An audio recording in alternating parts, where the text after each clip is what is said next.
यहाँ पर आता है हमारे पास chapter number 7 that is fractions. तो देखिए फ्रैक्शन की जब भी हम बात करते हैं तो हम यहाँ पे क्या देखेंगे कि हम एक टोटल पार्ट में से हम कुछ पार्ट अलग कर देते हैं, कुछ पार्ट की बात करते हैं। सपोज करो मेरे पास स्टाइलस है, मैं उसको 3 पार्ट में डिवाइड कर दूँ, अलग अलग कलर करो, ठीक है। तो वो क्या हो जाएगा मेरा फ्रैक्शन, कि हमने पूरे स्टाइलस को 3 इक्वल पार्ट में डिवाइड कर दिया। इक्वल हो अनइक्वल हो उसमें कोई मतलब फर्क नहीं पड़ता, तो बस वो पार्ट हो जाता है हमारा फ्रैक्शन का। सपोज कर एग्जाम्पल और लेते हैं, जैसे एक पिज़्ज़ा, हमने पिज़्ज़ा लिया, उसमें 4 स्लाइसेस आते हैं, मैंने एक स्लाइस उठा के अपने क्या करा सिबलिंग को दे दिया। तो इसका मतलब क्या है कि मैंने 4 पार्ट उस पिज़्ज़ा, पूरे पिज़्ज़ा को 4 इक्वल पार्ट्स में डिवाइड करा एंड उसमें से एक पिज़्ज़ा दे दिया। तो कितने पार्ट में से कितना पार्ट मैंने दिया, दैट इज 1/4 पार्ट, ठीक है। टोटल पार्ट 4 थे, उसमें से 1 पार्ट मैंने अपने सिबलिंग को दे दिया, ठीक है। चलिए उसके बाद आते हैं हम यहाँ पर फ्रैक्शंस पर। तो चलिए देखते हैं। The part of a whole or part of any item or a part of a group is known as a fraction। तो जब भी हम किसी भी पार्ट की बात करते हैं तो वो क्या हो जाता है हमारा फ्रैक्शन।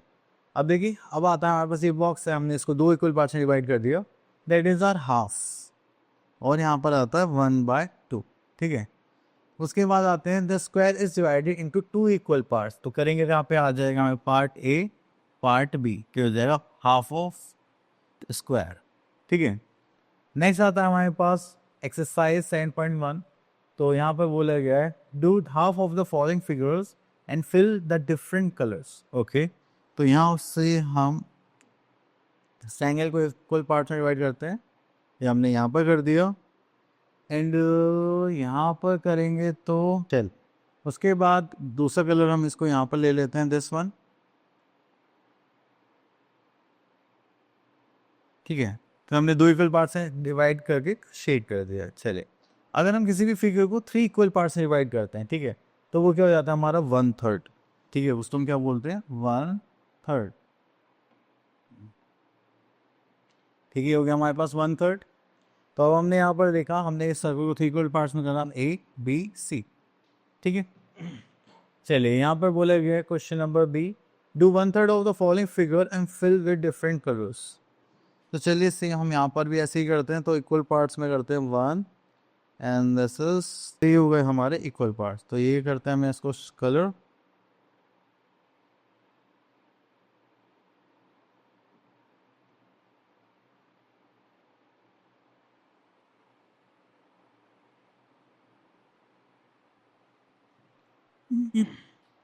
चलिए इसको करेंगे तो हमारे पास आ गया ये। चलिए तो हमने इसको अलग अलग कलर्स में डिवाइड कर दिया। नेक्स्ट आ जाते हैं हम लोग यहाँ पर, अगर हम किसी भी फिगर को 4 इक्वल पार्ट्स में डिवाइड करते हैं, ठीक है, तो वो क्या हो जाता है हमारा 1/4, ठीक है। ये 4 पार्ट्स में आप लोग डिवाइड कर लेना। सिमिलरली अगर हम किसी फिगर को 5 इक्वल पार्ट्स में 6 में, तो 1/5 1/6 1/10 ऐसे सो ऑन चलता रहेगा। अगर हम बात करें फ्रैक्शन की, तो यहाँ पर आते हैं the fractions of shaded part, ठीक है। फ्रैक्शंस ऑफ शेडेड पार्ट की बात करें तो यहाँ पर आता है number of shaded parts upon total number of parts.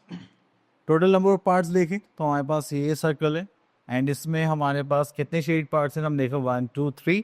तो जो शेड पार्ट्स की बात करी जाती है हम न्यूमरेटर में लिखते हैं, और जो टोटल पार्ट्स होते हैं वो हम कहाँ लिखते हैं, डिनोमिनेटर। यहाँ पर आ गया हमारे पास एक और क्वेश्चन, दैट इज एक्सरसाइज 7.2। यहाँ पे लिखा हुआ है a write the fraction of the shaded parts. हम यहाँ पर देखेंगे तो हमारे पास कितना आ गया 1 2 3। तो टोटल पार्ट्स कितने हो गए 3, तो हम उसको डिनोमिनेटर में लिखेंगे, मतलब जस्ट बाहर के नीचे।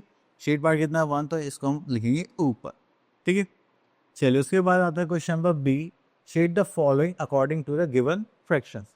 तो यहाँ पर देखेंगे तो हमारे पास कितने पार्ट्स हैं, टोटल पार्ट्स 5 हैं, ओके। एंड शेड कितने में करना है 2 में, तो ये हो गया first and this is our second. तो हमने 2 पार्ट्स में क्या कर दिया, शेड कर दिया। चलिए उसके बाद यहाँ पर कुछ MCQs हैं, वो आप लोग ट्राई करिए, ठीक है, क्योंकि हम सारे कॉन्सेप्ट्स कर चुके हैं। तो आगे देखते हैं। ओके तो ये टॉपिक हो गया फिनिश एंड आई होप आपको ये सारे कॉन्सेप्ट क्लियर हो गए होंगे। अब मिलते हैं नेक्स्ट वीडियो में, तब तक के लिए ऑल द बेस्ट।